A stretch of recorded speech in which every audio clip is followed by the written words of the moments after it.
You in the scout regiment just can't seem to get it right. What's Huh? going on out there? You said what? So you in the scout regiment just can't get it right. What's happening out there? People are starving. Kids can't eat. It's tough out here, man. The colossal titans 30 attacked meter, again. 30 meter Titans, man. 70 meter Titans. You know, we run out of gas. Supplies are low. All right, y'all, we'll go ahead and get started. For those of you who weren't in the room earlier, pretty much, if you have a question, please raise your hand. We're only taking one question per outlet right now. We'll start from one side of the room, rotate all the way around, and we'll come back around if you have any additional questions, if you have time remaining.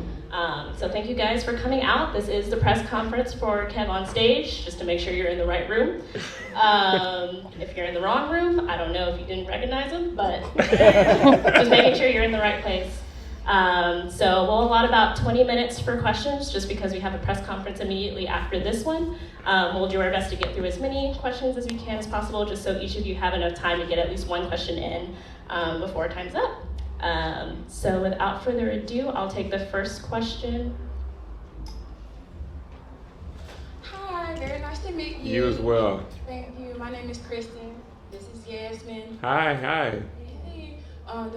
The press platform is Blurred Sunday. Okay. And my question to you is, of course, with you getting into the anime interest and everything, I'm curious about, how, that is with your family. Is that something that you all watch together, or are you started, or did they start it for you? How was that? So, sore spot in the marriage.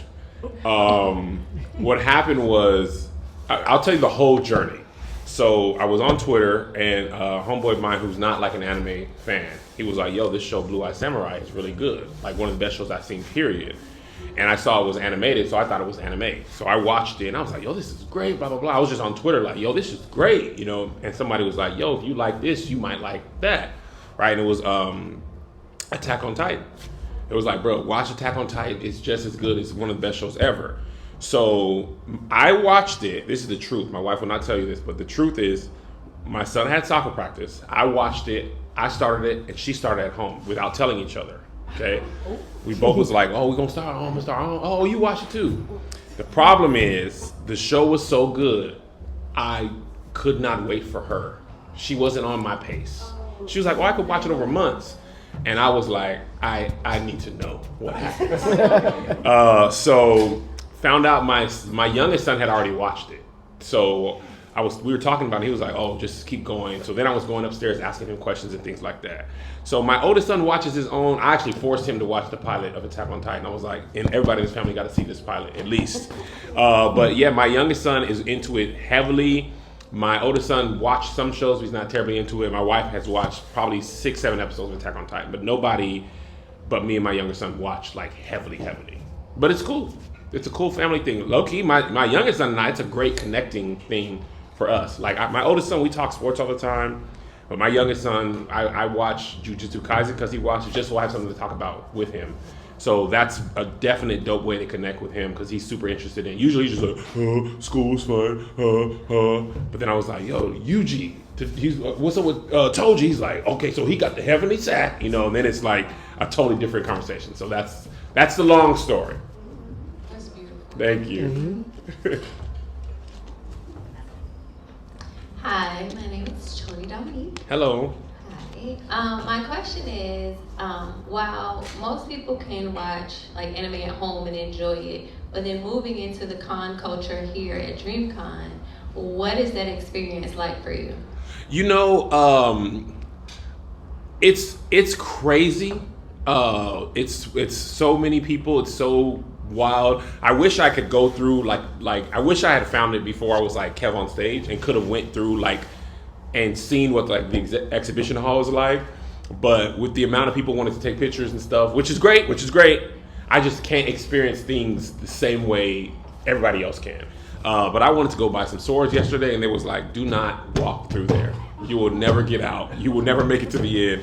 So, but as far as like seeing all these black people like expressing themselves creatively, I know people got to go back to work on Monday and gonna be like, niggas, I got these regular jobs clothes on now. But like seeing people in like the A Train, that's A Train, right? Yeah, the A Train when he got the black stuff on the boys, like it's just so dope to see black people in this arena. It's like Halloween in the summertime. It's fantastic. Everybody's dressed up. Everybody's put a lot of time into it, and it's so dope to see something that I didn't know Black people were connecting on like that until I started talking about it. But this has been happening obviously before me, so it's been dope.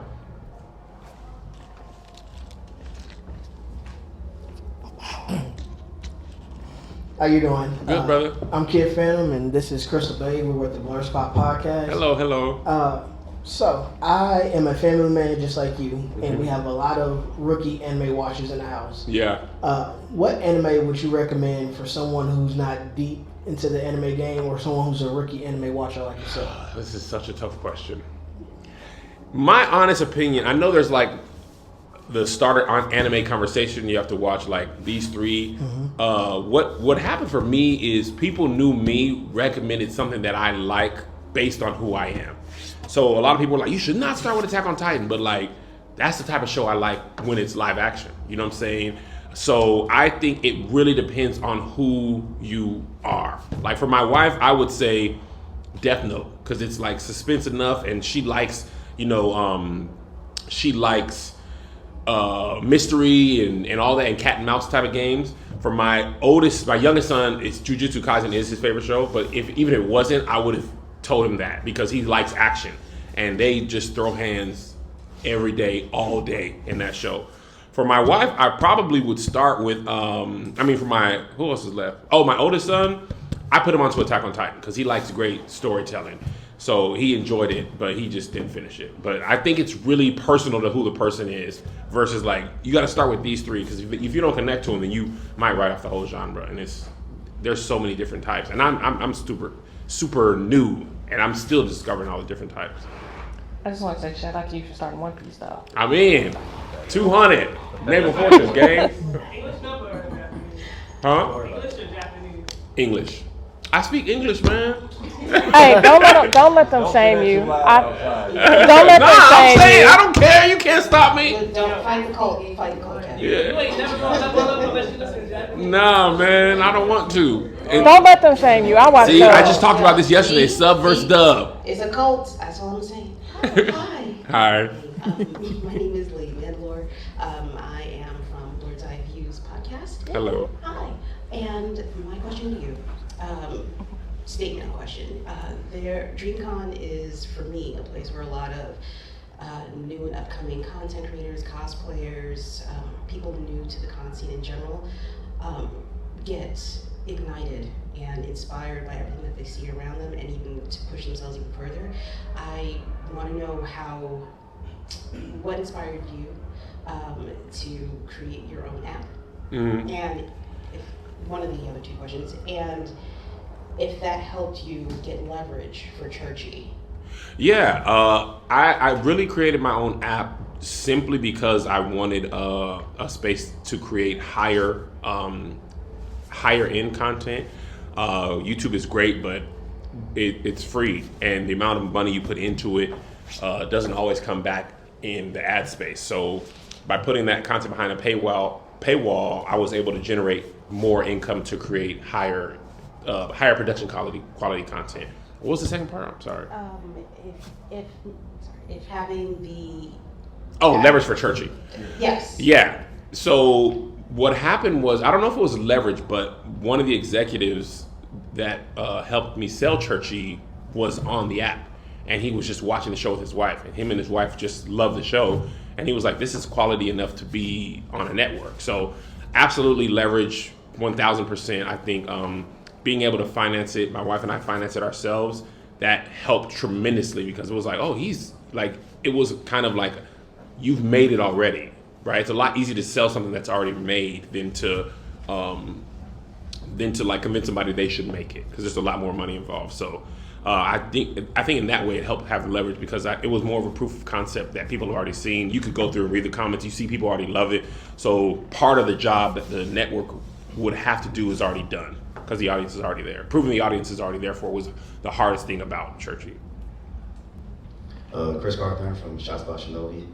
I just want to say it's been a pleasure watching your journey. Thank you. And I've been following since really all death. Thank you. So as was previously mentioned, what kind of toxicity have you received as you got into anime? You know, like Mostly You're people not an anime fan unless you watch subtitles. watching subs. That's mostly. Sometimes people they just like English or Japanese, and I just feel so attacked by But no, I think low key I have been super welcomed into the anime community. I was because I'm a big creator. I was anticipating people would be like, "You ain't for real. You ain't really into anime." But I have received nothing but love, even though I'm joking about the sub and dub. A lot of people did ask that early on, but for every person who asked it, 5 people would be like, bro, stall him out, bro, let him watch it. Don't let people shame you. And I said this yesterday, it is true. I did watch the Attack on Titan, when I was watching it, the last episode, I think like the second movie type thing, wasn't dubbed yet. So I watched it subbed, and I was like, okay, I feel you. Like, you can feel the emotion a lot more to me in the native language. But it wasn't like so much so that I'm like, I'm about to watch everything sub. Because sometimes I want to look down, bro. Sometimes I just want to look at my phone. I want to bite a sandwich. If you look down for a second, you don't know what they said. It could be a key thing. And Attack on Titan, I don't know how many of y'all saw it. It was Easter eggs and foreshadowing. Like, you look away for one thing, you might miss all type of stuff. So that was contradictory with what I was just saying. But that's the only thing. I haven't felt nearly anything negative. It's been super, super welcoming, super love. Hi, Patrick Dolan. Hello, Patrick. Anime Lounge. How you doing, Mr. Kev? Good. My big question to you. You've been in it for a little bit now. Yeah. Had chances to dabble. What is something that anime provides to you that you don't get in any other media forms or other mediums of entertainment? Well, that's a good question. I think because the shows are animated, there's a level of scale that you can draw that you could not produce, right? So like Levi, just because I'm wearing this, the Captain Levi versus the Beast Titan, like I don't know how you would make that. I guess in CGI. But like it would take so long and be so expensive. I think you can scale things so much faster. You can time jump. Like the fight when I was watching Jujutsu Kaisen, it was Sukuna versus Big Raga the Opstopper, and they were like destroying the whole city for like a whole episode. And I know that took a long time to animate, but like that level of scale for a show to do that every single episode, it'd be entirely too expensive. I honestly think some shows should animate. Like I think HBO should animate Aegon's Conquest, so you can do more stuff with dragons that you couldn't do if you were doing live action. So I think that's the biggest thing. It's just the scale. Yeah. Hey Kev, my name is Cleveland. I'm coming from Stitches Rap. My question for you, since you are into anime now, yeah, you also have an expertise in comedy. Mm-hmm. Can you name me 3 characters, anime characters, that would be good at stand-up? Luffy would be good at stand-up. I'd be laughing for real at Luffy. He'd be the most unserious at serious times, and he'd be missing little things. Actually, he might not be good at stand-up because he's goofy. I feel like, that's a good question. I still don't go Luffy because he's just funny. I think he'll figure it out.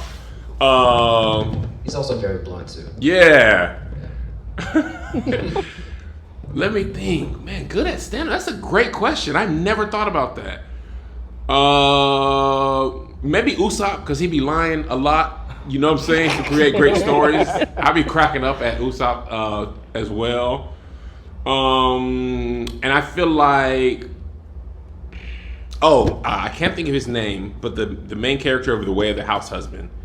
I can't think of his name, but that guy, he was funny to me because he was dead serious about stuff, and he used to be in the mob, and now he's a house husband. That's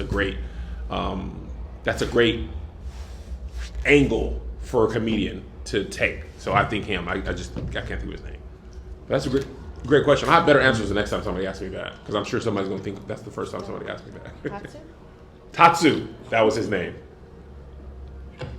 Hello, Kevin. What's up, brother? Urban Anime Lounge. Do you still like take recommendations from the fandom, and do you have a My Anime list yet? I do. I am taking recommendations. So I was finishing One Piece for this summer. I'm pulling up my list. I will tell you the top 10 that I have that I was going to ask people's attention. Not attention.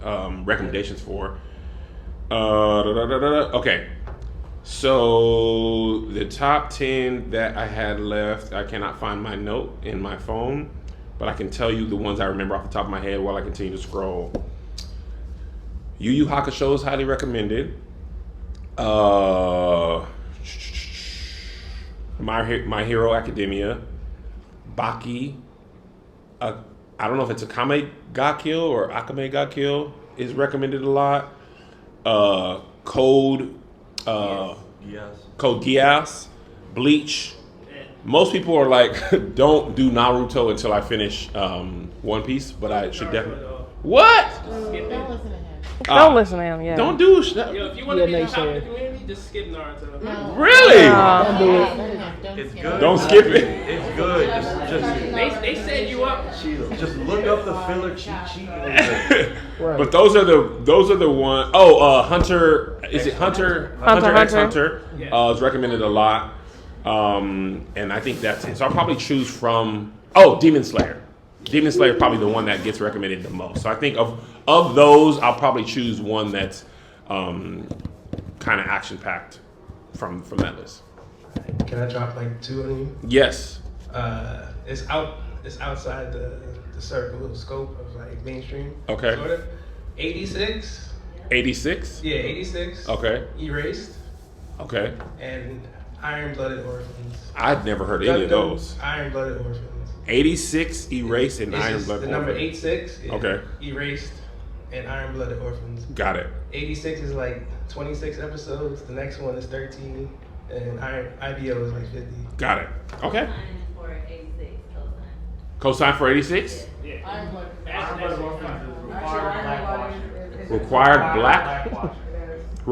black watching. Actually, if you watch it, you'll understand what I'm saying. Okay. Okay. Got you. Jafar TV, Blurred Station. Nice to meet you, brother. What's up? So between doing content creation, your own app, and Churchy, what's one dream project you have yet to tackle but you want to see come true? Okay. I have. Okay. I'm going to put this out there. I haven't told nobody this. Don't steal my idea. It'll be recorded that this is my idea if you steal it. And I already have a script written for it.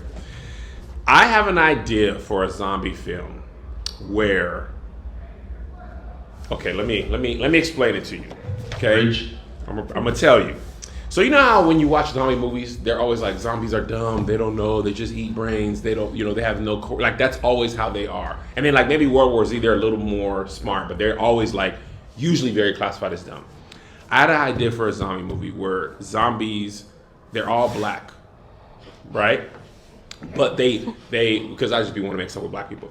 But zombies are not dumb. They just put on the stereotypes that people accept of zombies to help survive. But when they're in their hive, they are regular. They have their own hierarchy and all that type of stuff. Because I always wonder, when you get to the zombie thing, they're in the horde. It's always from the human's point of view. But I was wondering, what's from the zombies' point of view? What if they're like, oh, okay, here comes this dude. All right, y'all ready?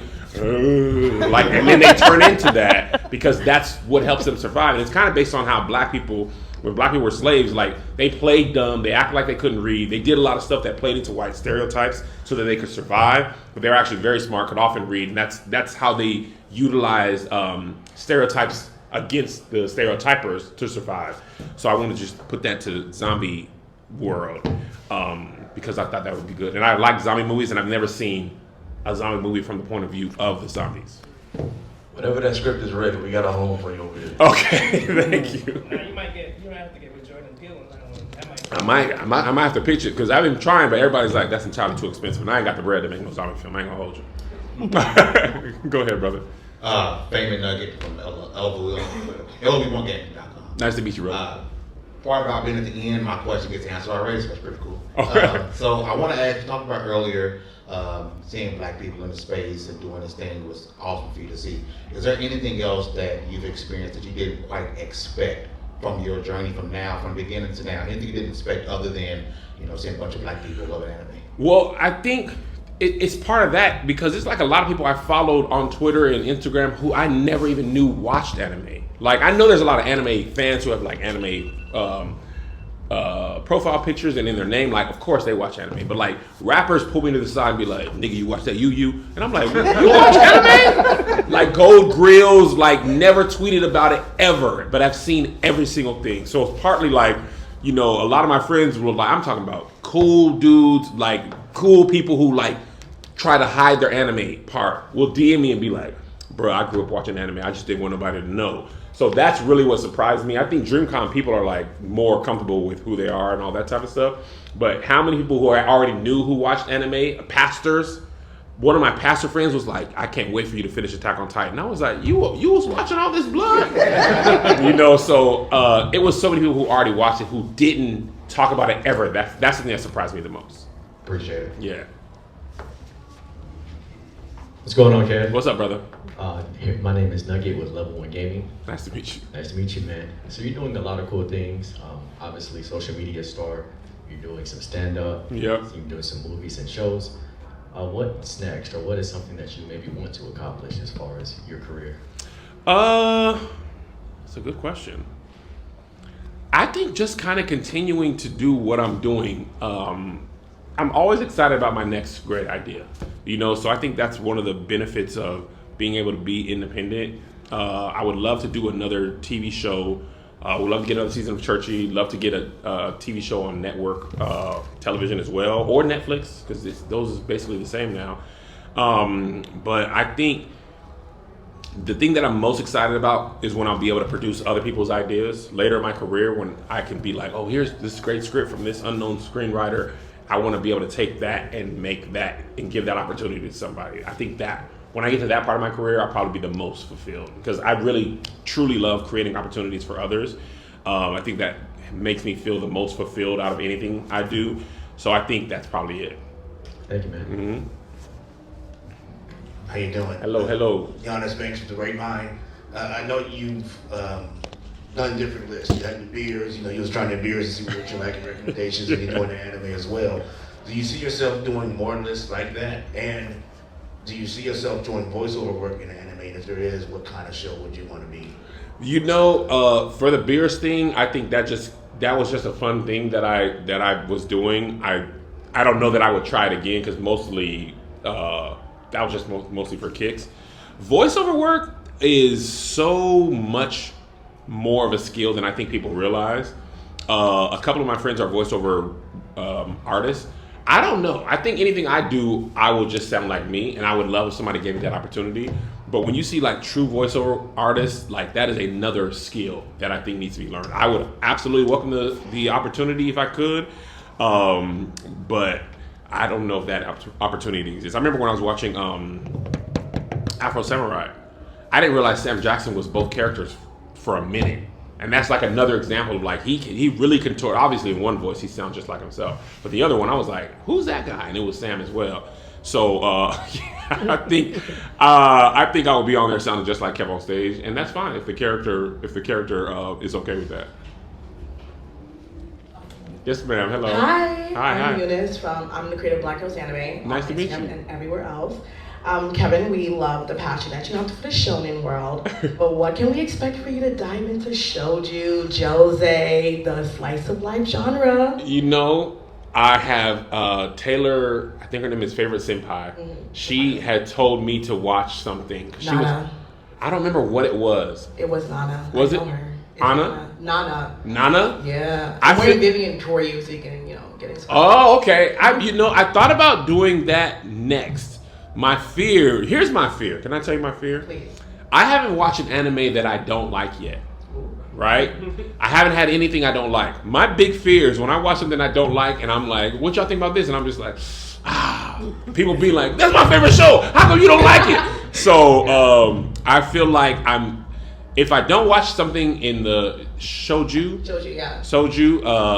next, I will watch it next. Because I'd love to like, go into the different types, you know what I'm saying? Like, it wasn't full slice of life, Way the House Husband, but it was very different than I'm a 15-year-old high schooler, the world is on my shoulders. I was tired of them babies having the whole world at their heart. Like, bro, you are 10 in 10th grade. You shouldn't be worried about that. But I think within the next 2 animes, it'll be one of those.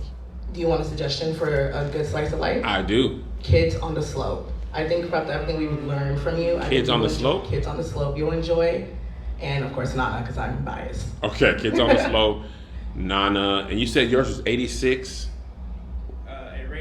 Erased. And Iron Blood and Orphans. Iron Blood. Iron Blood was the black one? Yes. Yeah. Okay. Iron Blood and Orphans? Iron Blooded Orphans. Gundam Iron Blooded Orphans. Okay. Oh, and I'm gonna add something on what she said. So, Kids on the Slope. You watch Cowboy Bebop, right? Yes. It's created by Shinichiro Watanabe. Okay. He's the same creator for Kids on the Slope. Oh, the made Cowboy Bebop? Yes. Oh, dope. He's created about 5 iconic anime. And it's shoujo as well? That one is Slice of Life. Slice Life Jazz. Got it. So shoujo is what? So shoujo is dedicated to more younger women. Jose is going towards 18-year-old women. So it's like the seinen counterpart? Like yes, it's Yeah. counterpart. It's Got good. it. Okay. But even though the demographics say that doesn't mean. Yeah. Because I like Gilmore Girls, and I know that wasn't made for me. But that show was fantastic. It may not be made for me to enjoy it. My name is Aaron Lee. I'm the CEO and editor-in-chief for Off Black Magazine. Nice to meet you, Aaron. And I want to ask you, so Guillermo del Toro said that animation is the purest form of art, but we consistently see animation tossed to the wayside in the American industry, from Disney having mass animation layoffs, Netflix and other companies either closing down or cutting their animation teams, or etc. How do you think we can get animation more to the forefront of media, and how do we as Black people get more involved in the medium? Even when I was an executive at All Def, the big problem with animation is two huge problems when you come to production. It's expensive and it takes a lot of time. If it was expensive and it didn't take a lot of time, that'd be one thing. If it took a lot of time but it wasn't expensive, it'd get made. But a lot of time, it's the difference between, like, when we grew up, there wasn't that much reality TV. It was like almost everything was a scripted show, and then there was like Cops. But then when Flavor Flav, Flavor of Love, like, as these shows started getting more popular, production companies realized, I could make 26 episodes of Love Island, no disrespect. It's gonna cost one episode of Game of Thrones could buy you 5 seasons of a reality show. So it's really, really capitalism. It's like, how can I make the most money at the cheapest cost? I think if there's a way, and I don't know how, I don't have the answer for that part, but there's a way that animation was cheaper, it probably would get made more. But these companies, they're businesses first. They're not artists first. So they want to make the most money while spending the least amount of money. So you spend $100 million, for example, for a great anime show, and you make 120, but you spend $2 million for Sex House, and it makes the same amount of money. Your board is going to be like, make more Sex House. You know what I'm saying? So I think the only thing that's really keeping quality TV being made is like the Emmys, because there's such pride with that type of stuff. But I think as capitalism capitalizes, people gonna take the cheap way out almost every time. Yeah. And you said something about Black people? Yeah, and how do Black people get more involved in the medium of animation? I think just by sharing. I think the more people share, like, I think you'll like the show, watch this. I think that's really it. I know there was a lot of people's stories, like when they were young, it was like they were getting bullied for stuff like that, so people did not share. But I think the tide is turning a little bit, at least over the last 6 months. I can't speak to a lot because I wasn't a part of the community until December, basically. But people like me who weren't anime fans, I think even I'm introducing new people to anime who haven't watched it before. So I think as that happens, and you don't have to be a big creator. I think more people just telling you, check this out, I think you'll like it. That's how things grow. Thank you. It's like the WNBA. Like, it's been around forever, but more people are talking about it. Okay, we have time for one more quick question before we have to wrap everything up. Hello. Hello. Elise Tatum, aka Nardwar. I was like, you look like Nardwar, but I didn't want to be wrong. Do you have interview questions like him? Do you know who my real dad is? I don't. But I'm with Soul City of Austin, and I am not going to ask you about anime. Okay. You said that you want to get back into doing tours in churches. Yeah. Like you originally did. Yeah. And so, this is an actual question, but why you ain't coming to Austin? But the real question is, would you still do mainstream tours as well while you're doing that, or are you only gonna focus on the church? No.